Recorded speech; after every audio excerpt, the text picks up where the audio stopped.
Yeah, you did work. Finally stopped. Maybe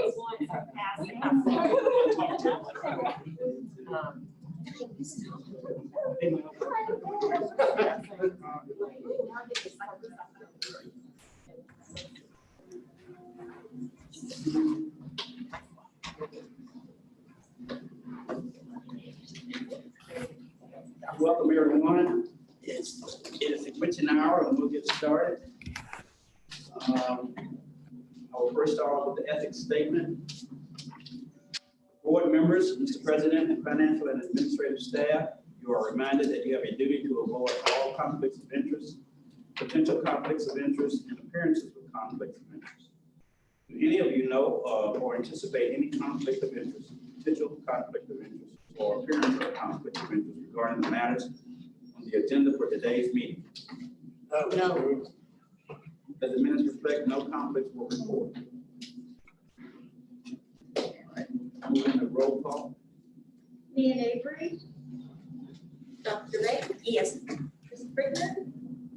Mr. Rubbit. Here. Mr. Carbier. Here. Okay. Ms. Kyles. Here. Ms. Lewis. Dr. Metcalf. Here. Dr. Parham. Here. Mr. Queen. Here. Ms. Rams. Here. We have a quorum. Right. First item on the agenda is the consent agenda. Everybody's had a chance to look at it. It's in our board packet. Are there any questions or any items on the consent agenda that someone feels we need to bring to the regular agenda? If not, I'll entertain a motion to adopt the consent agenda as presented. Motion to approve. I have a motion. I have a second. Second.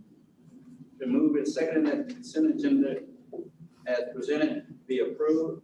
All in favor? We need a roll call.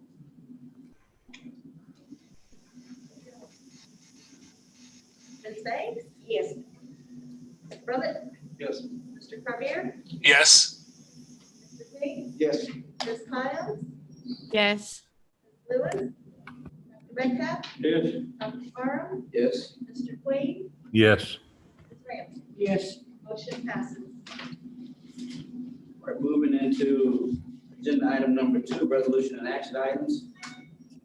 New curriculum program development policy. Is that Dr. Smith?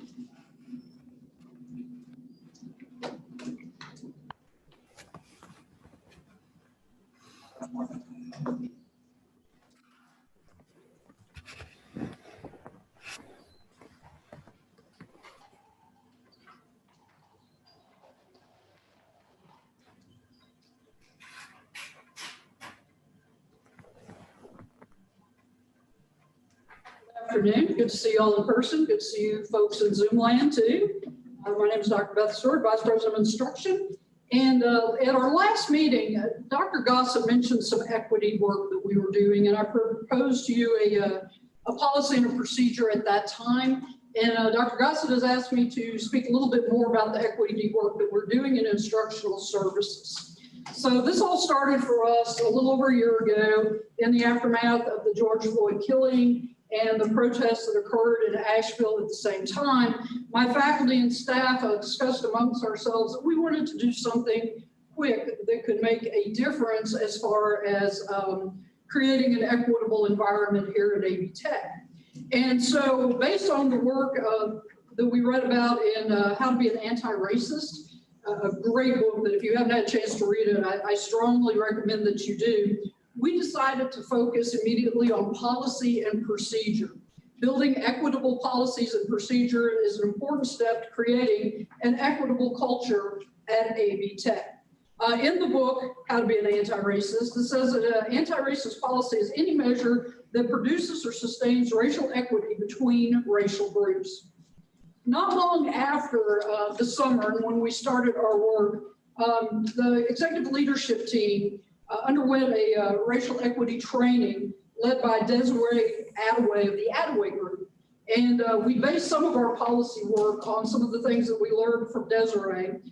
From her work, we found that there's a list of characteristics that show up in our organizations and policy, and that if we eliminate those characteristics, we can create a more equitable culture. Some more of the work that we read about with Ms. Attaway, the most important things colleges can do is to develop clear, actionable steps to create change, not only at the administrative and leadership levels, but also in the behavior and mindset of faculty and staff. So we started with our own work with RISE. You're all familiar with our RISE statement: respect, integrity, and support for everyone. And we really felt that racial equity work with policy dealt with every aspect of RISE, but specifically with the everyone, because we want to make AV Tech a friendly, welcoming environment for everyone.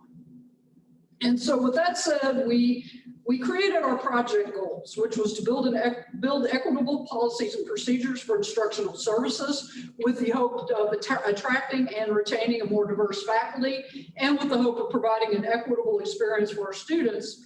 And we also are working on developing a checklist of equitable practices for others interested in reviewing policy and procedure. And the groups that have been involved with this since the end of last summer include Instructional Services Project Management Team, which was a special committee developed in part to tackle equity and instruction, and then we'll go on to work on other projects as well. Academic Affairs, which is the academic deans and directors, and then finally our Faculty Senate.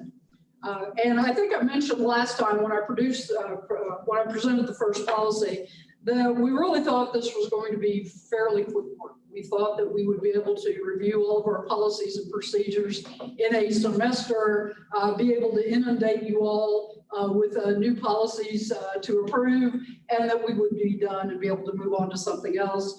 And as of now, I think we've actually managed to work through 3 policies and about 5 procedures, and we have a lot more to go. So I imagine this will become a multi-year project. However, we are getting better at it, and therefore we are able to move through policies and procedures a little faster now that we have gotten used to doing this work. And so you might be interested in some of the things that we're trying to avoid in policy and procedure. The first is trying to eliminate non-inclusive language. And an example of that is simply he. A lot of times, if you look back at old policies, you see he. He is everywhere. Well, what about the she's in the room? So we're working on getting our language to be much more inclusive. Hidden power and unclear decision-making kind of go hand in hand. And the idea behind this is who has the power to do something, and is that clear in your policies and procedures? And I'll give you an example. When you're looking at our curriculum, students have the ability to get substitutions for certain courses, but that has to be approved in many cases by the Vice President of Instructional Services or by me. Well, I have a standing policy or procedure, I guess, that if a student's advisor has not approved or recommended the substitution, then I won't approve it either. And the reason for that is I don't want to subvert anything that an advisor is trying to do with the student, and I figure that our advisors know the students best, right? But that's an example of hidden power, because a student doesn't know that they have to convince their advisor first before that request comes to me. And so that's something that you will be seeing later on that we're trying to clean up. Binary thinking, either or.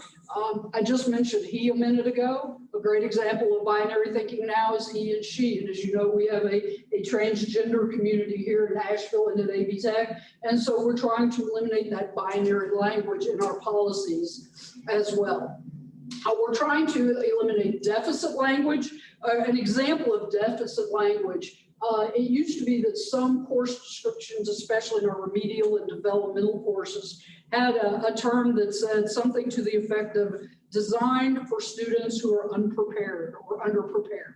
Well, right off the bat, that's telling the student that they are not as good or as smart or as capable as another student. And we want to eliminate that kind of language from our policies and procedures as well. So an example of how you would fix that language would be a course designed to help students succeed.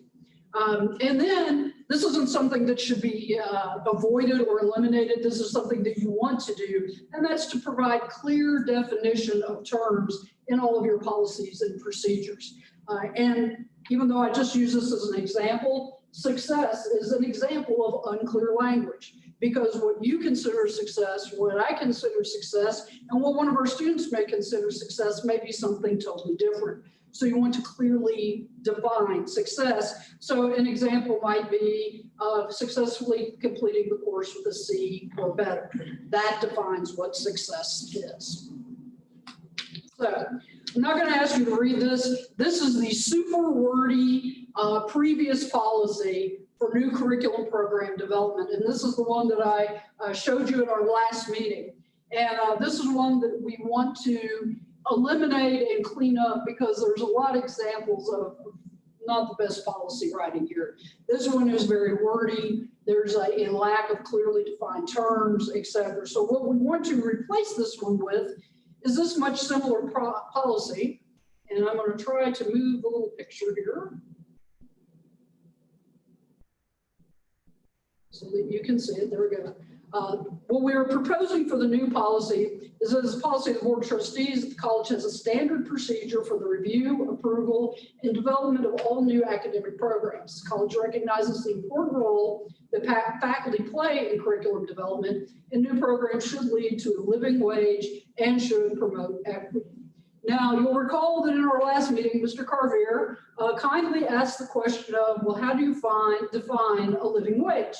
And this is a great example of the exact thing that we're trying to do better in our policies, because we hadn't thought about clearly defining a living wage or clearly defining what we mean by equity. So in your packet, you'll notice with your policy that we have added 3 definitions. The curriculum program is defined by NCCCS, so I won't go into that definition. But a living wage, we have adopted with ELT's approval. This definition: a living wage is the minimum amount that a worker must earn to afford basic necessities without public or private assistance. AB Tech references www.justeconomicswnc.org for a local living wage information. And this provides separate living wage information for both Buncombe County and for Madison County. So we feel that this is a great definition of living wage. And then our definition of equity took some time to develop. It was originally based on the work from a book called From Equity Talk to Equity Walk by McNair, but the executive leadership team bantered about it a bit, as well as our academic affairs team and our project management group. And we came up with this definition of equity in referencing academic programs. To level the playing field, the college will, to the best of its ability, understand students' needs. The college will address those needs by providing and or referring students to the necessary academic and social support services to assist students in achieving their goals. And this should be the heart of any academic program that we have. So I will pause here and ask for approval, I guess, of this particular policy change. I'll entertain a motion to adopt the policy change. So moved. Second. Any discussion? Appreciate it. Really appreciate all this work. The folks that are working on this are brilliant, and I'm really appreciative of having their minds focused on this. Dr. Banks? Yes. Mr. Rickman? Yes. Drummond? Yes. Is there room for discussion? I'm sorry. I apologize. Yes, sir. We call for discussion. We have room. Go ahead, please. I'm sorry, I couldn't hear. I was trying to hear, but I'm just concerned about the definition of equity. And I'm curious to know what other, where's the student lens and all the changes that are being suggested for policies? I understand that faculty and staff have reviewed some of these documents, and I'm just curious to know where's the student lens, and that definition of equity says to level the playing fields. And that to me is vague. What does that mean, to level the playing fields? And how do we get some type of addressing of making sure the students have what they need to be successful? You know, that is a great question. And we, as I said, this work is taking us a long time. This particular conversation took us about 2 hours in an afternoon, and we actually went back and forth about leveling the playing field. The way we are looking at leveling the playing field at that language, we wanted to put that in there, one, because it actually came from this book on Equity Talk to Equity Walk. And two, the idea is that we want to level the playing field so that all of our students have whatever it is that they need to be successful in their academic programs, whether it's additional supports from academic services such as tutoring or the writing center, or whether it would be supports from Dr. Brazier's area and student services, from counseling or food support or whatever the case may be. Leveling the playing field to us really means providing each student with whatever he or she needs to be successful. Does that answer your question? It does, but I think that when we talk about changing policies and procedures and we talk about adding definitions, and I appreciate the hard work that has gone into what you all have done, but I think it is deserving of more than a 2-hour conversation, and that there should be some type of lens through the student population at AB Tech. I also want to make sure that as we're talking about that term equity, you know, we talk about wanting to make sure all of our students are, I guess, have that level playing field. But the reality right now is that if you make sure that all of your trans Black students have everything that need, then all of your students will have everything, because when you take care of the least, the person that's considered at the bottom of the totem pole, you inherently take care of everyone else. So I'm just wondering, what has been the process? Has there been any way for students to have input on the changes that you're seeking to make and to give voice to these definitions and the language of these policies? On this particular policy, no. So first off, let me go back and say the leveling the playing field was a two-hour conversation on just that term. The rest of the policy had much more conversation. We do seek student support or student input in many of our student-facing policies and procedures, but typically anything to do with curriculum development belongs to the faculty specifically, and that's based on our SAC-COC accreditation. The curriculum belongs to the faculty. Now, specifically to leveling the playing field, would you recommend taking that out? Because I would be happy to do so if you think that makes it a better definition. I don't know that it makes it a better definition as much as I think that there needs to be some student voice in this. We can talk about SAC's accreditation and things belonging to the faculty, but if our true desire is to create equity within the AB Tech community, we need to get some perspective from multiple identities within the university, not just the faculty and the staff, including the board. Okay.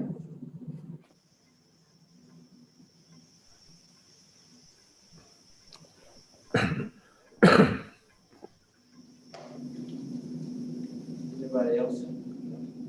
Ms. Stewart, this is Max Queen. I would like to ask if you could you put up the slide you just had up so that the folk on the Zoom can see it?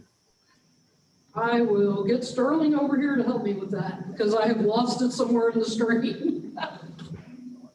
And Libby had mentioned hard to hear. I don't know if you can adjust the volume as far as what's coming out, but it is sort of weak.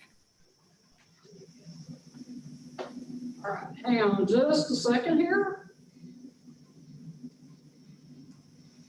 So are you wanting the policy, the definition, or both? Stop right there. Stop right there. Okay. This is where I want to start. And then after I point this out, I want to back up a slide. Without reading it, I think the second sentence, the college recognizes the important role that faculty play in curricular development. Absolutely, I agree with that. That's the whole program, and it's the whole gist of the program rests on the shoulders of the faculty and their enthusiasm and their expertise in those fields. But if you'll back up one slide now. Yeah. That one? Yes. This one was the original, I believe, yes, that we had. Yes. It talks about new program ideas emanate from many sources, including faculty, staff, community, and economic and development and workforce development agencies. I know the one thing that strikes me here, and I think everybody would agree, community colleges exist for many reasons, but one of the primary reasons is that we are meeting the needs of local employers to fulfill a conduit, if you will, of trained, talented workforce to fill those roles. And in saying that, I think that this part of that's being struck out of the new language, the economic and workforce development agencies, I know that at least I would assume that every program still has a program advisory committee that consists of people within that field, such as the hospital. You may have the nursing program, have nurse clinicians and practitioners on their advisory committee, maybe hospital administrators and nursing home folk. I think that voice, we need to reflect just how important those voices are in helping direct and collaborate with the faculty in trying to make decisions on new programs or on changing and modification to current programs. So I feel like at least that aspect should be included in the new language to really to emphasize the importance that we have on those partnerships. Okay.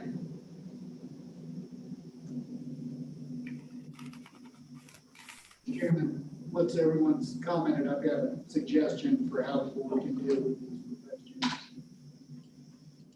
Any other comments from board members? So, Mr. Chairman, it's not unusual for policies to go through 2 readings. A lot of times that's standard to give the board an opportunity for discussion. So the vote today can serve as a first reading approval of the policy, and then it would be commended back to the administration to look at the 2 ideas that have been put forward. One is getting student perspective on the definition of equity, and then Mr. Queen's comments about including where programs and curriculum emanate from. So those can go back as suggestions for the administration to come back on a second reading and tweak those 2 hearings. So today would just be first reading, so the administration can look at those issues and then it would come back to the board for a final approval. That's assuming there's no real time crunch on getting this approved, which I don't see for any reason. There's not, no. So that would be my recommendation, just pass it on first reading and the administration has the input from the trustees. Is that okay with the trustee members? Anybody object to that? And Mr. Kern, I think, made the motion. He can accept that as a friendly amendment to his motion. It's just for first reading. Sure, I accept that. I think Mr. King seconded. Okay. So you can proceed with the roll call vote if there are no other comments. Is everybody okay with that?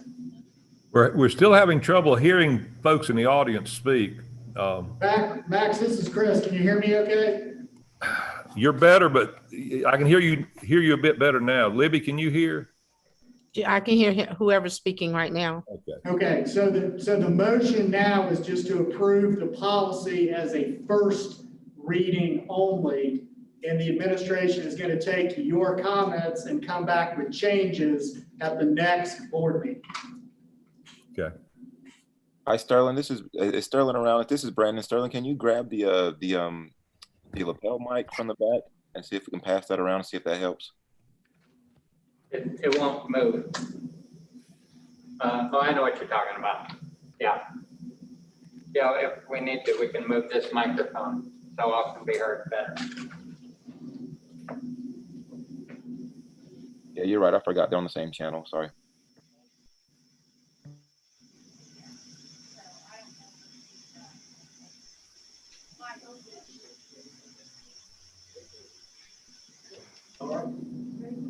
Dr. Bacon? Yes. Mr. Redmond?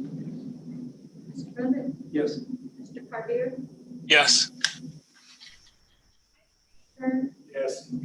Mr. King? Yes. Ms. Hiles, Yes.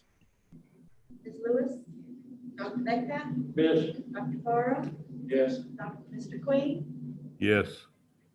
Ms. Ramsey. Yes. Amended motion passes.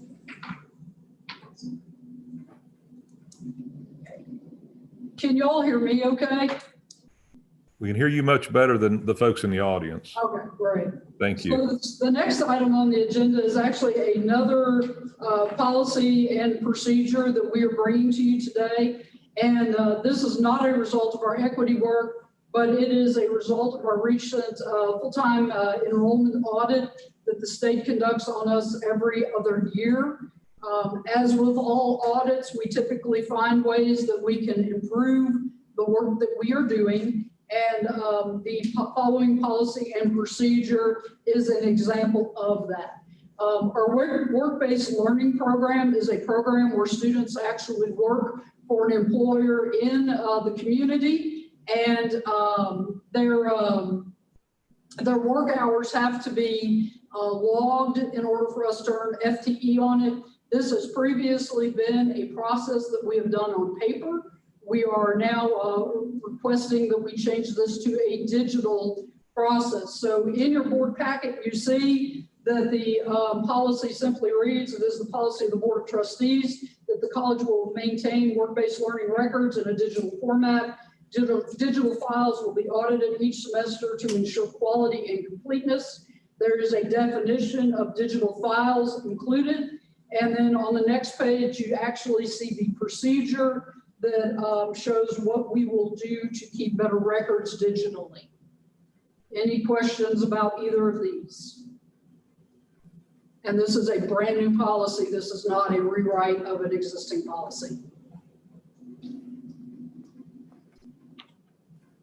I'll entertain a motion to adopt. So moved. You have a second? Second. Discussion?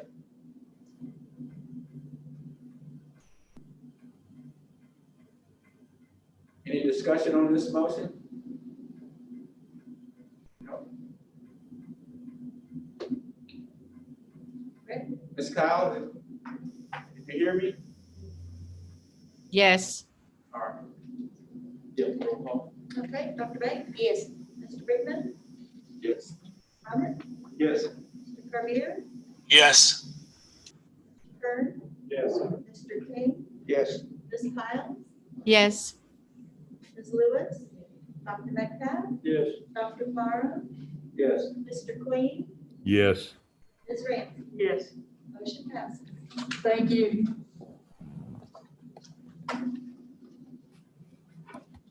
Next item on the agenda, presented by Dr. Wilmot. Good afternoon. I am going to be presenting the proposed budgets for Buncombe and Madison counties annually. We prepare budgets and submit them to the Board of Trustees for submission to the respective county commissions, and those meetings are coming up. So we are presenting these today. In your packet on page 25, you'll see an overview of the process and background, as well as a resolution pertaining to those budgets that follow on the ensuing pages 26 and 27. You should have an amended page 26 at your table, at your desk. And I'll explain. This is the Buncombe County budget. And when we went into the budget building process for Buncombe County, we anticipated that we need to plan for about $340,000 worth of increases in expenses. However, because of the COVID this year and the fact that we have been in less than 100% operational mode in terms of buildings and operations, we have not spent all of our Buncombe County budget. And so the question is, or was, how much would we have in reserve, have built up in reserve compared to what we had last year? And last year, we actually had $402,000 cash in reserve as we built this year's budget. And at the time we presented the board report, we anticipated it might be as much as $742,000 total, so an additional $300-some thousand over last year. However, after meeting with the county manager, Avril Penner, and her staff, we decided that it was prudent to go ahead and submit a request. We had been given the general guidelines of submitting something no more than 3% as they built their budgets. So the educational entities were instructed to keep it at 3% or below. And so we went in and reanalyzed where we thought we would be on June 30th and felt that it was prudent to ask for a $200,000 where that's from. So the revised budget that you have on your page 26, or excuse me, at your desk, should reflect the fact that we now have a $200,000 increase. And I am going to attempt to share that with the folks online. We did email this out Friday afternoon, so it should have been in your email. Hopefully you're seeing this, and you are. This revised budget shows the first two lines of revenue being the Buncombe County General Appropriations, and the second line being the county draw on Article 46 revenues. We have an agreement with the county wherein we will draw no more, allow no more than $5 million to be drawn on the Article 46 revenues, which is the quarter-cent sales tax. And that agreement is in place and it's in general statute. So, so there was no way of really drawing or increasing that, but we would need to draw $200,000 in additional general appropriations. That overall is a 9.6, or excuse me, for that particular source, it's a 9.6% increase. However, when you combine the $5 million from Article 46 and the 2.275, which is from the general appropriations, a total of $7,275,600. The overall increase of $200,000 represents 2.8% increase. So therefore, we're within or below the 3% guideline that we were given by the county. Then you can see the cash reserve on hand is the other source of cash, $139,000, excuse me, $542,000, which is an increase of $139,000 due to the increased reserves from a reduced operation this current year.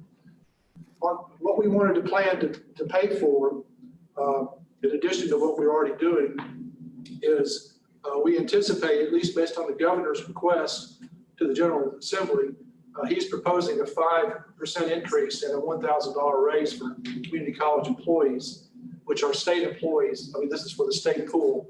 And we typically have been able to match that for our county employees in Madison and Buncombe. So in order to do that, we would need to have about a $212,000 increase, approximately 6.6% increase, including benefits related to that increase. And then on the operational side, we are anticipating some increases. One being the fact that we do anticipate that we'll be fully in operation in the fall. We'll have people throughout our campus and perhaps 90+% occupancy. And so in doing so, we will now experience increased revenues. And so we will need to plan for that. And then also we're anticipating there will be an increase in our insurance, our property and liability insurance this year, a part of which is funded by the county budget. You'll see the other areas there are pretty much steady. We also anticipate that Duke Energy has got a rate increase before their regulators, and we're anticipating that will add to the amount that we'll have to pay for electricity. And we also see minor increases in gas service, again, due to full operation, as well as water service. So all of that adds up to $340,516 in additional expense. And that would be offset by the increase that we're getting both from the reserves as well as from Buncombe County. That's our request. And that's what we intend to submit to the Buncombe County Commissioners on May the 11th at their budget hearing. Are there any questions about this Buncombe County budget?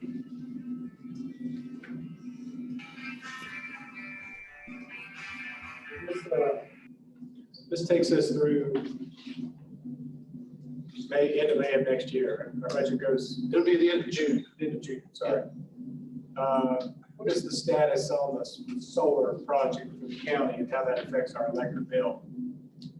Well, it will affect our electric bill, but the financing is dependent upon the savings. In other words, we will be paying that money back. We do not anticipate when those projects will start. They'll take several months, if not years. And as they are phased in, the savings that we'll generate, which I think, I can't remember exactly how much it was, it will be essentially billed back to us by the county at the end of each fiscal year. So we will not experience a real true increase, at least as well, while the project's being financed. So any idea when that will be operational? No, I know we have received clearances on the Allied Health building so far, but there's 7 or 8 buildings involved. And so it's going to be phased in for some time. I can't give you a specific date yet. As soon as I hear, I'll communicate it. Okay. Other questions about the Buncombe County budget? All right.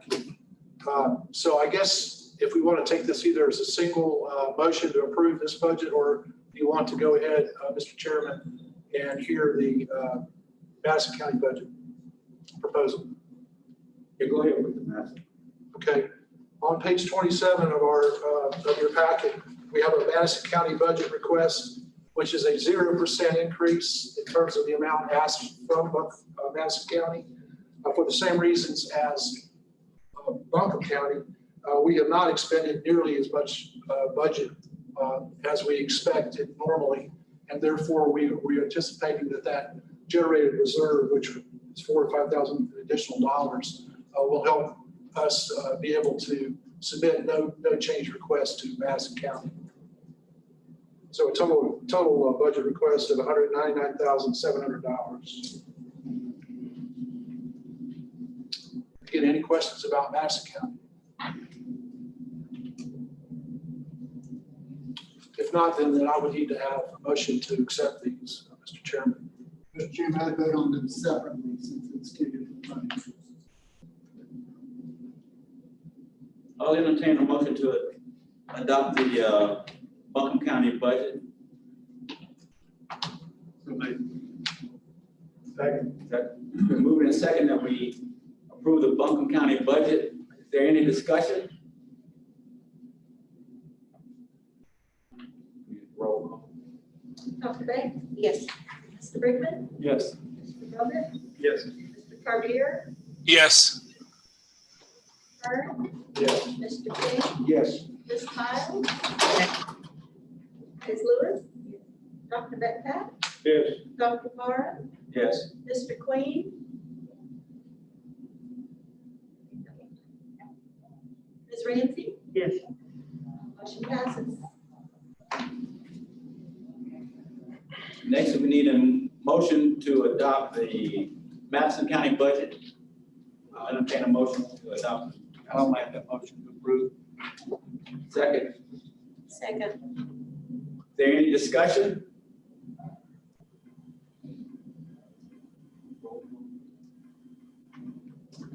Dr. Banks? Yes. Mr. Brickman? Yes. Mr. Bowman? Yes.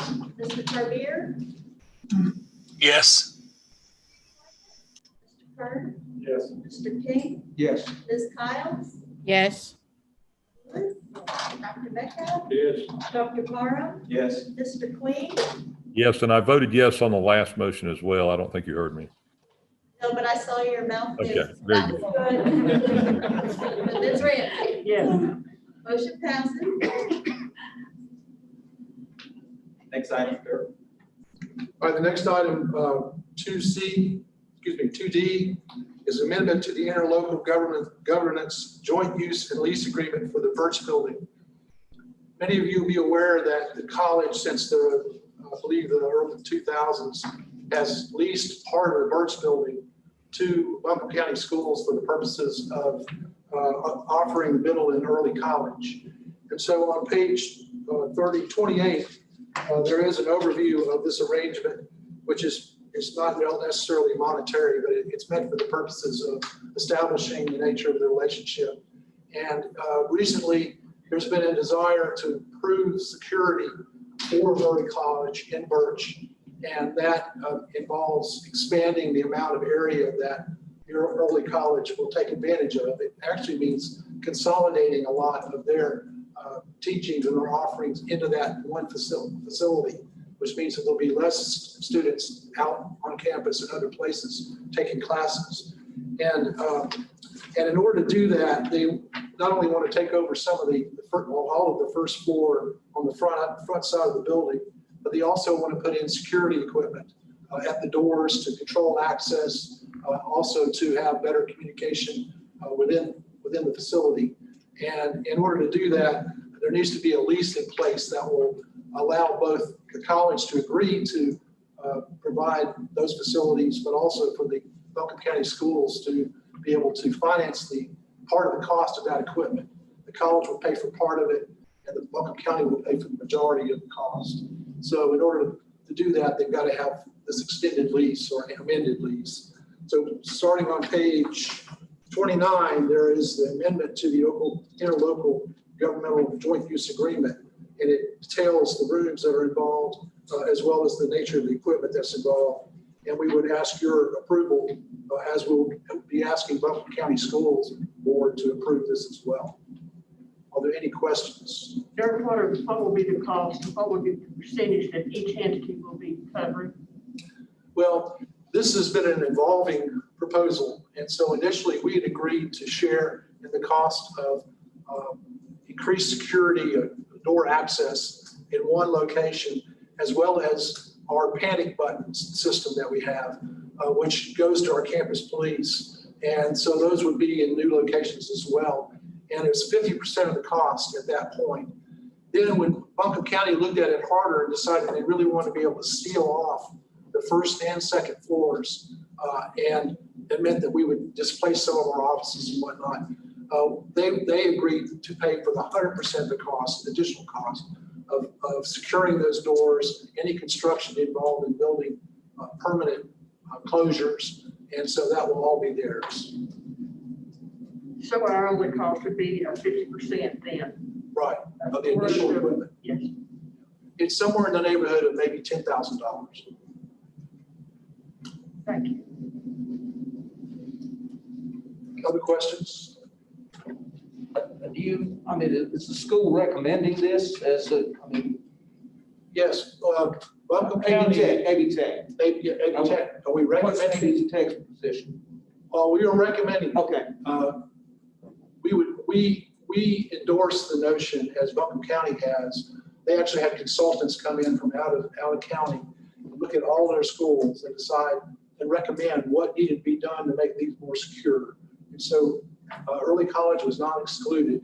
And we certainly are concerned about the presence of minors on campus. And therefore, anything that can be done to protect them at a higher level, not that it's differential, but the point is that there's more responsibility and control in loco parentis that has to go on for those students, and we would endorse this. We also endorse it from the standpoint of if there's a lot of high school students taking courses and even middle school off in other remote places, we can't always get to them quickly enough as they would be in a centralized location to control what they do.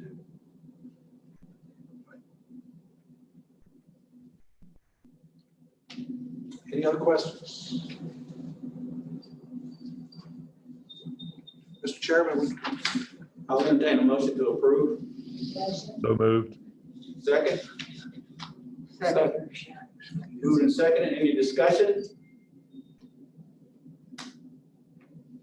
Roll call vote, please. Dr. Beck? Yes. Mr. Raymond? Yes. Mr. Roman? Yes.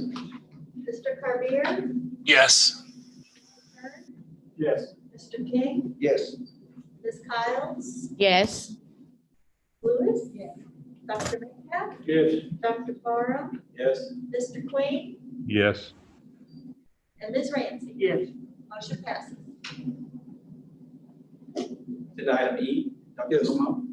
the last item that I have is an amendment to the Connect NC bond referendum projects. As I told you last month, we're getting near the end of those funds, and we're cleaning up projects that are already completed and reverting budget back into the pool that can be used for other projects. And we're coming down to our last projects at this point. Probably there may be one more. But this one I brought to you last month. It's the Coleman Gym Floor. And we had asked for a really sizable increase last month. And we knew that that may not be enough, but we could not move any more money, any more budget than we already had because we hadn't closed out some of the other projects. So those other projects are now being closed out and are allocating some additional funds that can be used towards the anticipated cost of the Coleman project. It is now anticipated that it will be somewhere hopefully below $465,000. And again, as I detailed last month, that project the price of that has gone up dramatically because of hazardous material that's within the flooring that has to be mitigated and taken care of properly. So we want to go to the state board to ask for this amendment. In order to do that, we have to go to the board first. Starting on page 32, you'll see an overview of all of the budgets. You'll see that the resolution, let's see, okay, you'll see at the bottom, you'll see the budgets, you'll see that the last few items there, Coleman Gym Floor project, we're asking for an increase of $35,000 to $465,000. And that will allow us to still have about $47,000 in reserve, hopefully to be used for one or two some smaller projects in the next few weeks. We are being encouraged to spend this money because there's been some discussion about the possibility of another bond project in Raleigh coming to the General Assembly. And therefore, they want us to show that we have been dutifully spending these funds. So I think it's prudent to go ahead and get this project done. The problem with not approving at this point is just that the timing, we've got to get this project done this summer before August. In order to do that, I don't want to have to come back to you when you may or may not be having a meeting or the state board in order to wait for another 60 or 90 days for budget approval before we can proceed. So that resolution is to essentially approve the amendments to the NC bond referendum project, which is a $35,000 increase in the cost for the budget gym floor and the closure of the Elm restroom renovation project, which costs approximately $35,000 less than what we budgeted. Any questions?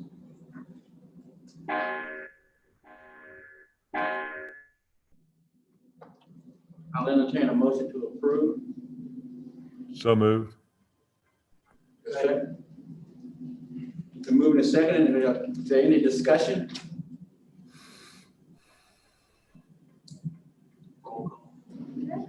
Dr. Banks? Yes. Mr. Brigham? Yes. Mr. Brother? Yes. Mr. Carbier? Yes. Kurt? Yes. King? Yes. Ms. Kyles? Yes. Ms. Lewis? Dr. Metcalf? Yes. Dr. Carr? Yes. Mr. Queen? Yes. Ms. Raymond? Yes. Motion passes.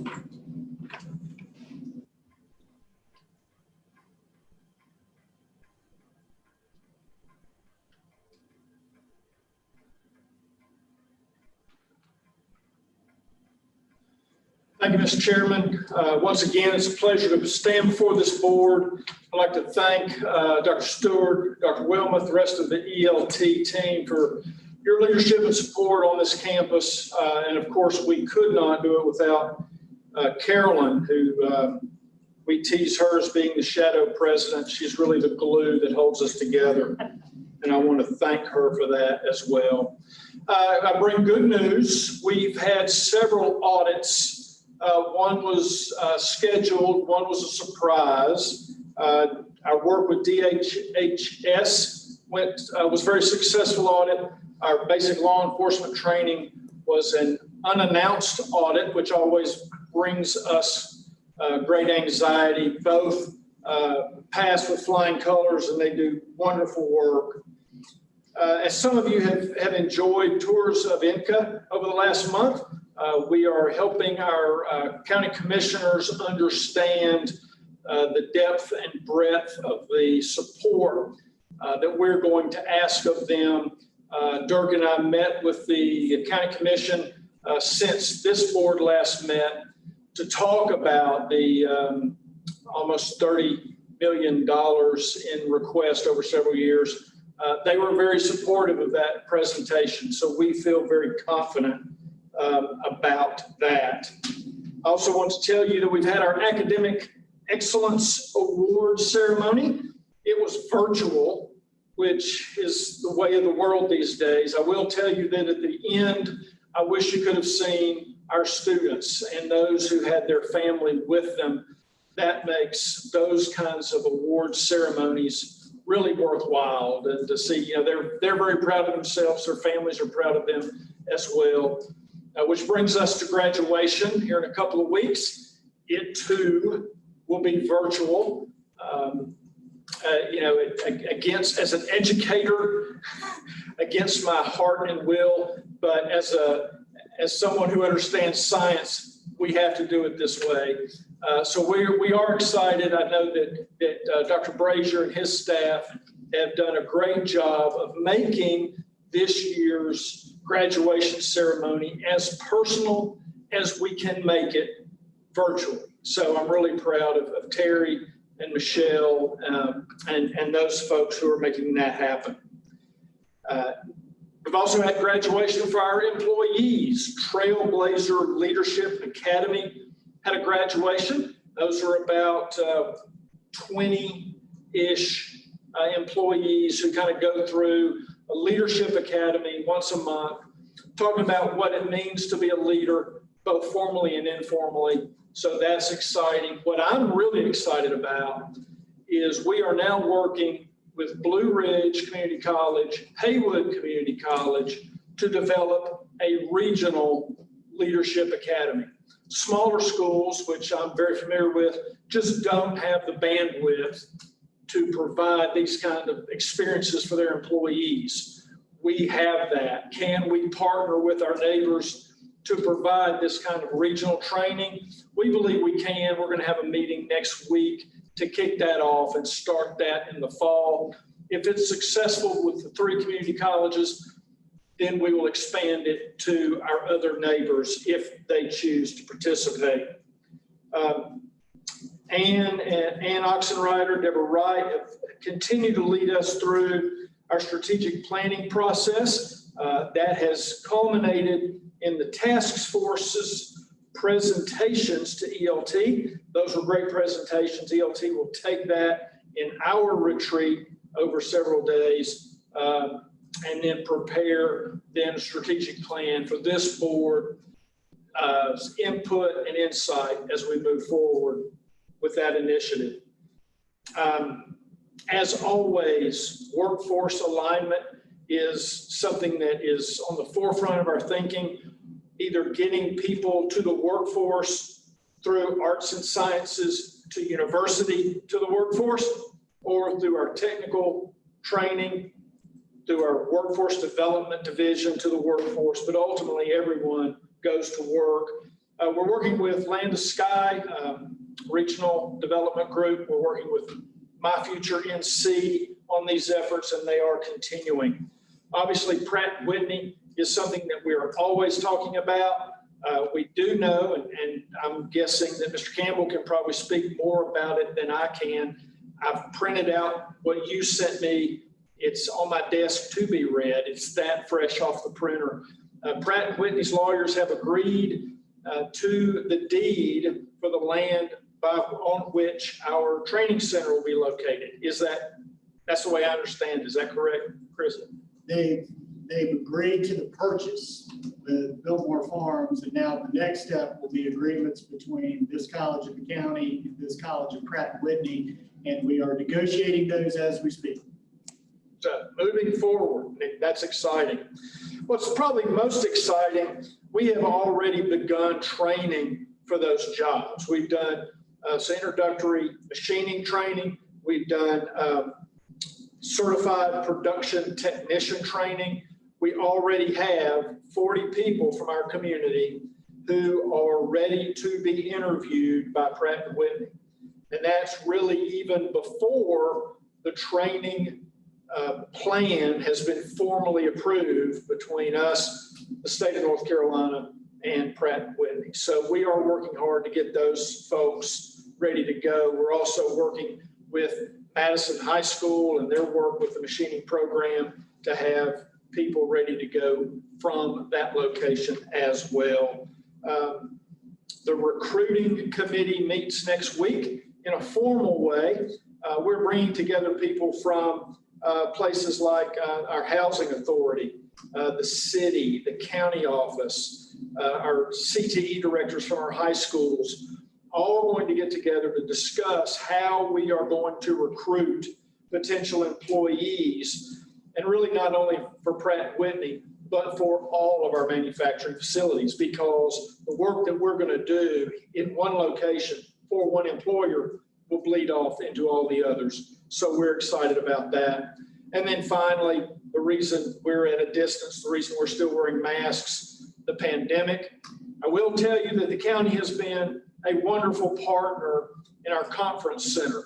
However, they are telling us that everybody who has wanted the shots has pretty well gotten the shots. And the number of people coming through our campus is starting to decline. What does that mean for our arrangement with them? The original arrangement was to end, I believe, in June. Obviously, we would be interested in extending that if they need it. Early indications, nothing formal, but early indication is they may go to another plan on continuing vaccination. So they don't need our space much longer. But that's exciting. That means people in the community are getting their vaccinations, and that gets us that much closer to something that resembles normal. So that's my presentation to the board for this month. If you have questions, I'll be happy to entertain those.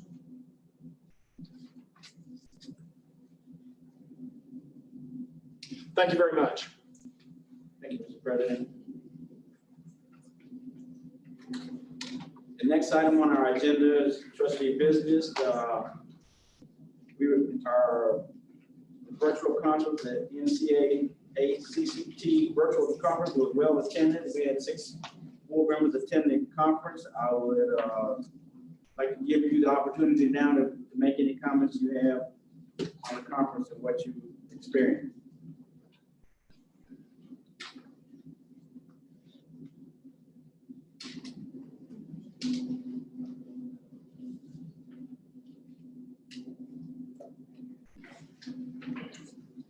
It went well.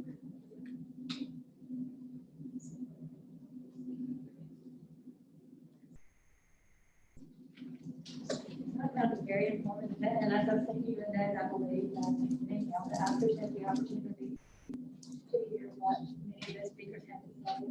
Some of it was a little bit repetitive from the ethics training before and whatnot. It was still a good refresher, and a good reminder of what our roles are. So thank you.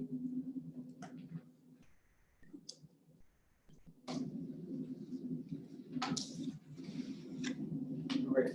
There are no further comments from our board members. Moving into staff report. I'd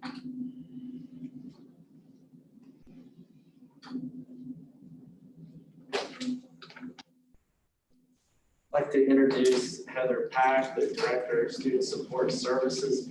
As Dr. Stewart's equity definition mentioned, we want to make sure all of our students are connected with and engaged with academic and social support services needed to be successful in the classroom and meeting their educational goals. I can't think of a year where students didn't need social support services more than in 2020. So with that, we are very, very fortunate to have Heather Pack and her team. We have 3 licensed professional counselors on her staff that provide a wide array of support services to our students. So with that, I introduce Heather Pack.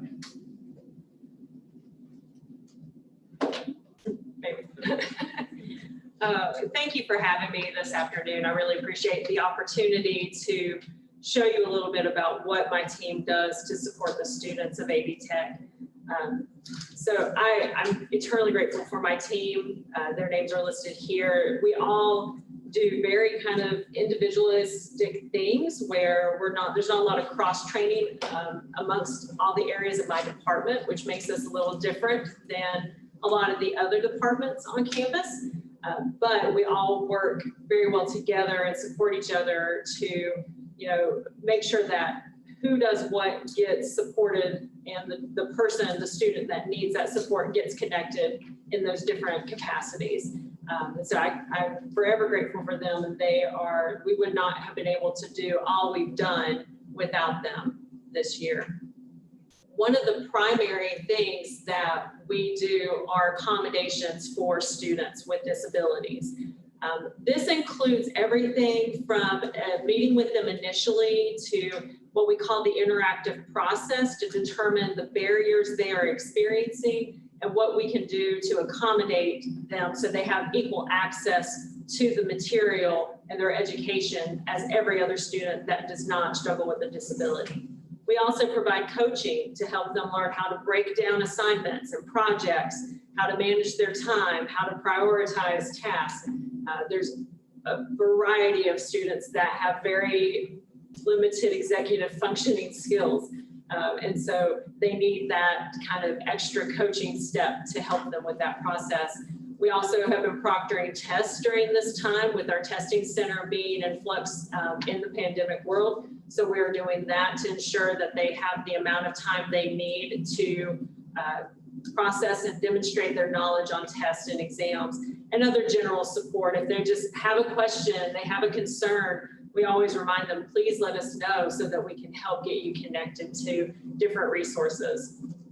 I see our enrollment for a request for accommodations has been a little lower this past year, and I really believe that's directly impacted because of the pandemic. There are so many students that do not navigate the virtual world very well. They don't learn in an online environment. And if you have tried and that has not been successful, and so I really hope with us moving back more in person in the fall that we'll see our student population request more accommodations and come back in. It's just a different level of need when you're doing a fully online class versus an in-person class, and the different types of requests that come through with that. So I know there are some that are definitely waiting until we are in person again, and I hope to make more connection with those students as we return. This is just a brief breakdown of the types of disabilities that we deal with.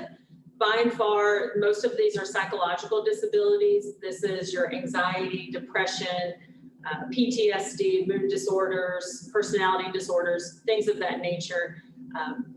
24% ADHD, and then 21% are learning disabilities. That's the big chunk. Those three things are probably most of what we deal with. And that does not mean that those are one individual students. A lot of our students have multiple disabilities that would cross over to multiple pieces of this pie chart. We do have 8% of our students registered with my office are on the autism spectrum. That does not mean that there are not students on this campus that don't register with my office that also have disabilities. They may not request the accommodations. They don't have to, but it's available to them if they want that.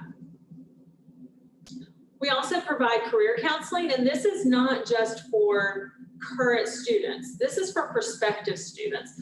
The great thing about my department is we work with any enrolled student in any capacity at the college. So whether they're curriculum, continuing education, workforce development, transitional studies, wanting to come to school but not sure what they want to do or what they want to train in, we will work with them. So we're not restricted to just like curriculum students. We work with everybody across the college and at different campuses. We will also travel to the South Campus and to the Madison campus to meet the student there if that's what works for them too. So with our career counseling, a few years ago, we were doing all workshops and making them do workshops for a couple of times, and then we would meet with them individually. We decided the numbers kept reducing and reducing, so we changed to do individual sessions and just see what do you need, what's your goal for this meeting, and we saw our numbers skyrocket. And so we're seeing a ton more people take advantage of individual sessions because sometimes they want to know what they should be doing. They're deciding between two different programs and they don't need a full career exploration process. So we just meet them where they are at that point. We are also, before the pandemic, Natasha and myself were going into ACA classes to do a career exploration workshop. We stopped during the pandemic. They reverted to the plan B of we'll do it online kind of thing. But our hope is we're making plans to return to the classroom again in the fall to meet with any of the seated ACA 115 and 122 classes to do a career exploration process with them and ensure that they, give them some more information. It's been really helpful, not only to help them think about, okay, where's this career leading me? Where's this training leading me? But, oh, am I in the right ACA? I'll have a lot of times I'll get at least one student who's like, I'm going to get a bachelor's degree in business. And I'm like, great, you're in ACA 115. We need to talk about transfer. We need to look in a different direction. So it's been good to make those connections so they're not spending time in a program that's not benefiting them towards their goal. We also talk about support services while we're in there so they get that multiple levels to know there's resources available. We also help with resumes and interview skills. Natasha's done mock interviews with students to help them prepare. She'll work with them on the resumes, as will the Writing Center, who we also like to partner with a lot too. We are moving our employment posting to Career Coach starting this summer. We're in the process of transitioning. We've been using a platform called Job Board through Rad Leaders for many years now. We're not seeing the traffic come to that like we do for Career Coach. And we find Career Coach to be a more intuitive system that also is more full circle. It connects to not only here are some careers, but here's how you get training through AV Tech. And here's what you need to know about this career. So, and here's how you can assess if this is a good idea for you or not. So it does all these functions. We're making this a more consolidated approach so that they're not having to log into something different to get to what they need to do. We are very fortunate to have 3 full-time counselors on our staff. I am one of them. I'm a licensed clinical mental health counselor in North Carolina, as is Natasha, and Sharon is a social worker. All 3 of us provide counseling on some level. Sharon's our primary counselor. Natasha, about 25% of her time would go towards personal counseling and the rest is career counseling. And then I take ad hoc cases as they come in. We've seen an increase in the number of sessions being held from since the year 2015, 2016. We really focused more on data collection during that time. I came on board as the counselor in 2016 and really focused on collecting data. Who are we serving? How many people? How many sessions? Are they showing up? Are they not showing up? And so since 2015-16, that academic year, we've had an increase of 188% in just the number of sessions being held on our campus. And so that is still maintaining and holding true through the pandemic. We actually have seen fewer no-shows when we're using Zoom. It's easier for students to go up to their car in their lunch break than it is to drive to campus and see us and then drive back. And so I see in the future both. I see us holding them in person again, and I see us being able to offer the Zoom platform as another safe option to still receive services. Our topics range greatly from academic concerns, generalized anxiety, relationship issues, suicidal ideation. I mean, it really spans the gamut of what we deal with because our students are very complex, just like because they're people, because we're all complex.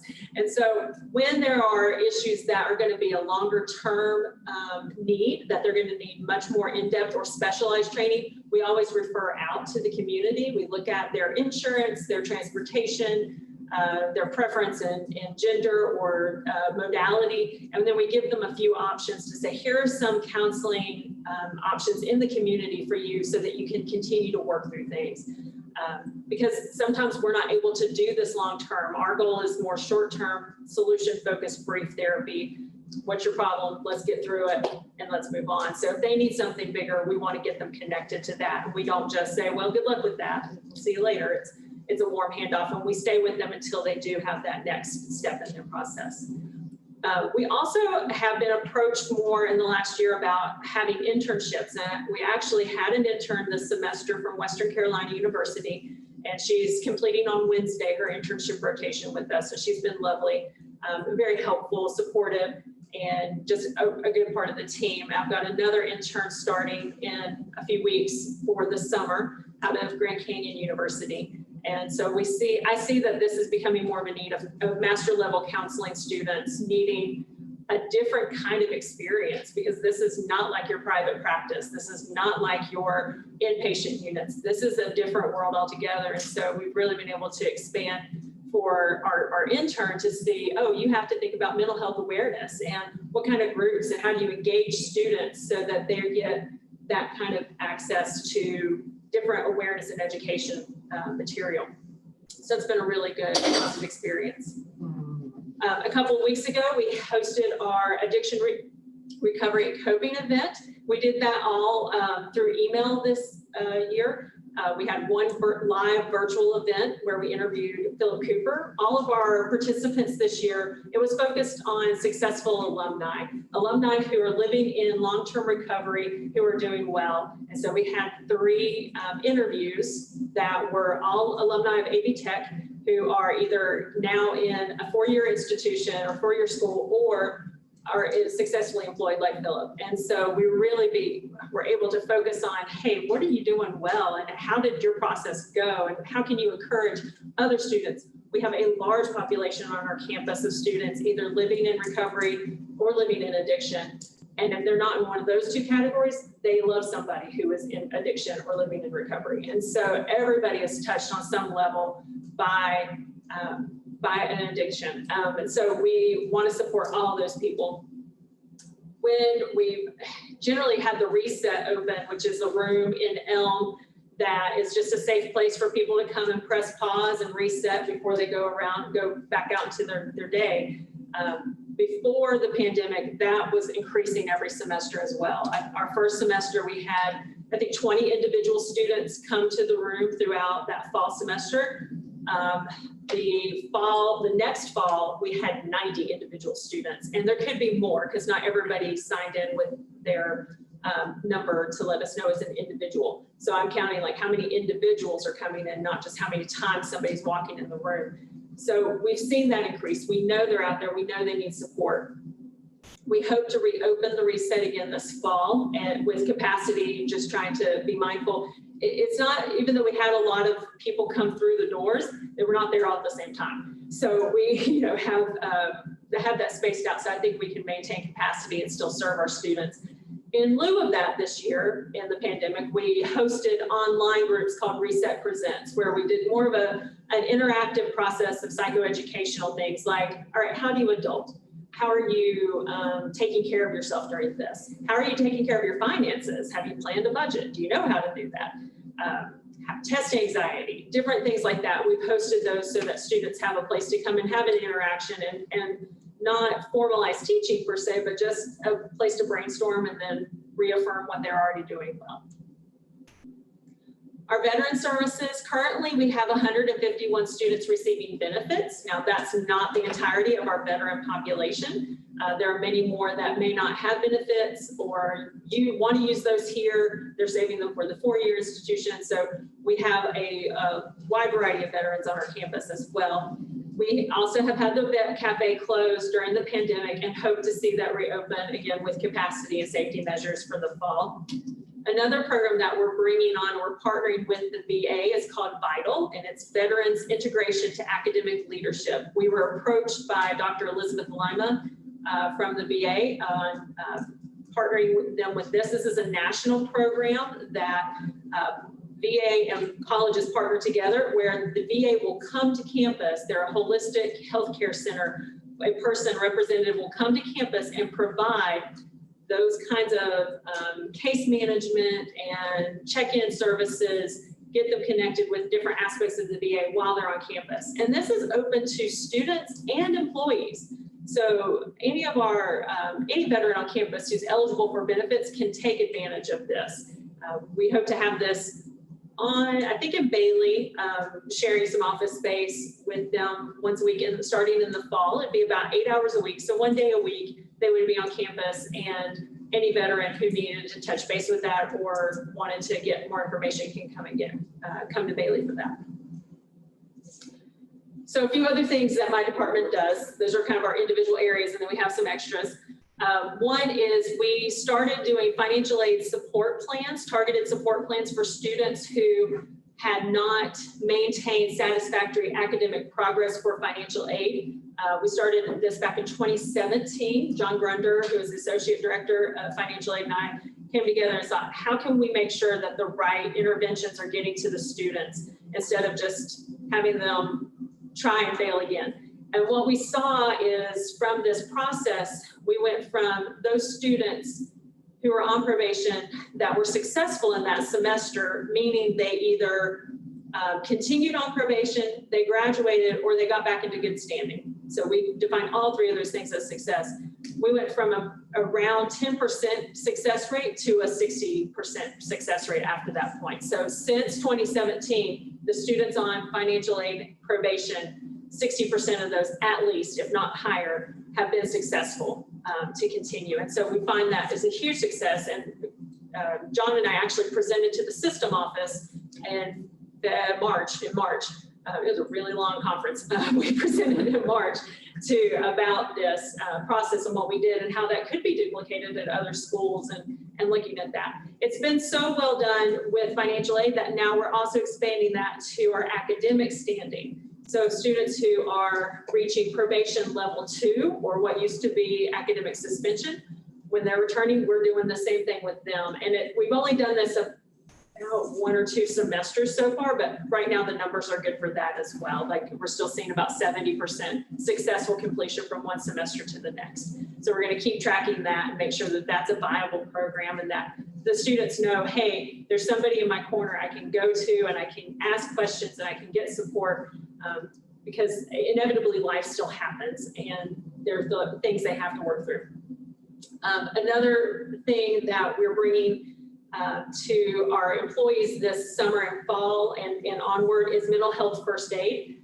The system office paid for somebody from every community college to receive instructor training so they could do that at their colleges. And I was the one that got to do it from us, which I'm super excited about. The same way that, having physical first aid works, mental first aid. So if you saw somebody who fell down on the sidewalk, you wouldn't walk by and be like, well, that stinks for them. And, just keep on going. You stop and you're like, are you okay? Can I call somebody? Can I call 911? And you can get you some ice, whatever it is. You do the same thing, but this would be, how do you approach somebody who's in distress mentally or emotionally? What do you say to them? How, what does that even look like? And so that's what mental health first aid does.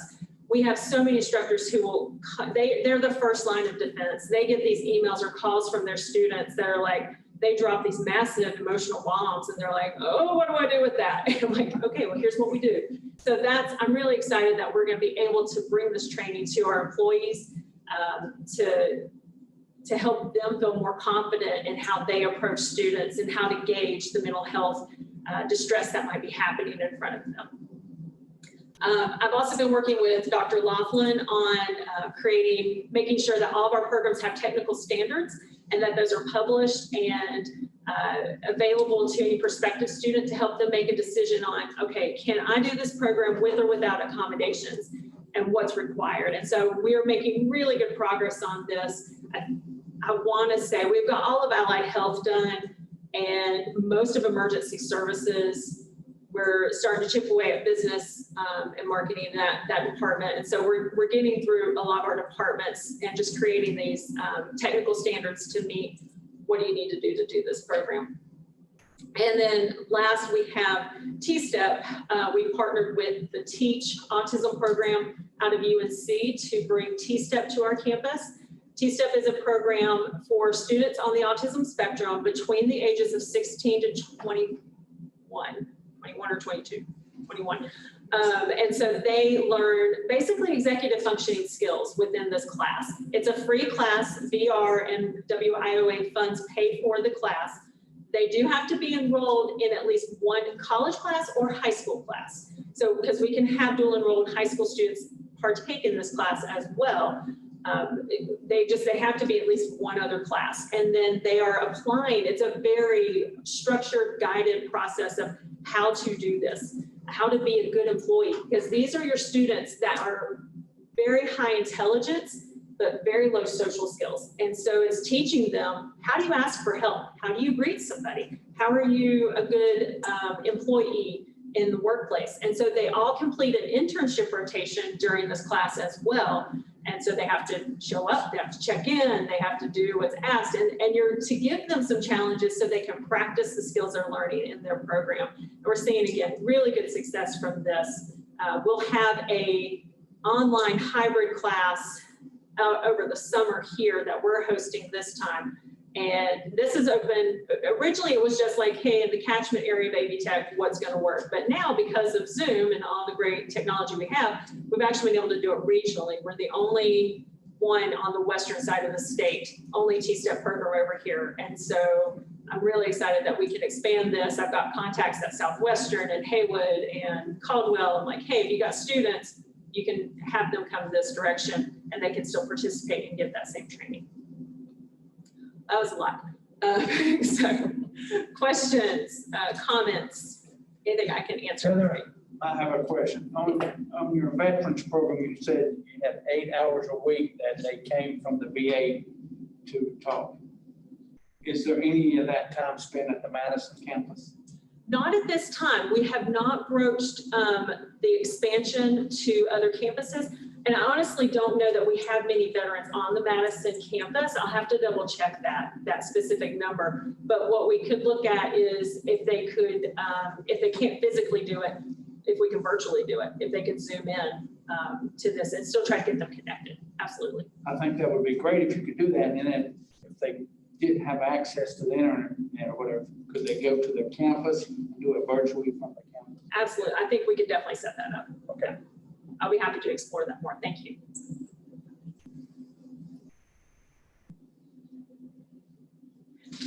Thank you very much for your time.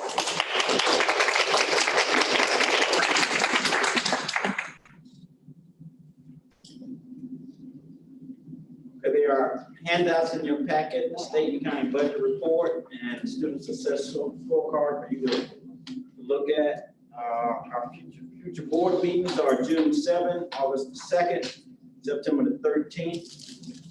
Our graduation ceremony is May 15th, and you will get a link for the YouTube channel so that all of us can attend. And you'll get that link on the 14th of May. Are there any other concerns for the board to discuss before we adjourn? Be announced that you're going to be receiving an opportunity to evaluate the president. Look for that in your electronic mail, and please respond thoughtfully and carefully. And we will share that with him at our next meeting on June the 7th.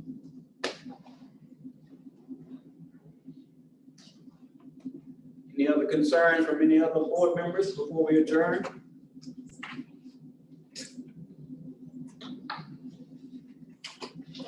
If not, I'll entertain a motion to adjourn. So move to adjourn.